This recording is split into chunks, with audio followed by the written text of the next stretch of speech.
Bonjour et bienvenue dans cette petite vidéo où nous allons parler de sédentarité, notamment de sédentarité au travail. La sédentarité, c'est un terme que l'on emploie de plus en plus, que l'on entend de plus en plus, et on ne sait pas forcément ce qui s'y cache derrière. Il y a un vrai manque de connaissances, il y a même certaines confusions qui se mettent en place. Donc l'objectif de cette vidéo, ça va être vraiment de définir la sédentarité, ce que c'est, et aussi ce que c'est pas.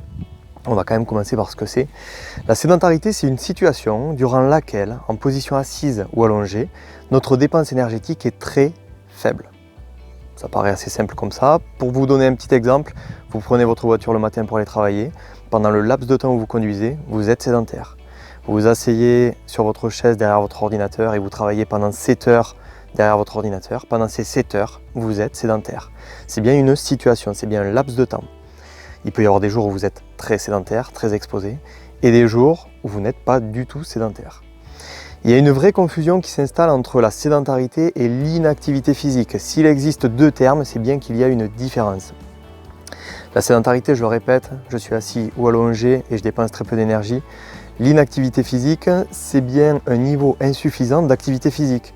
C'est-à-dire que l'Organisation mondiale de la santé recommande aux adultes de 18 à 64 ans de pratiquer au moins 30 minutes d'activité physique modérée par jour. C'est vraiment le minimum, c'est le minimum absolu pour préserver son capital santé.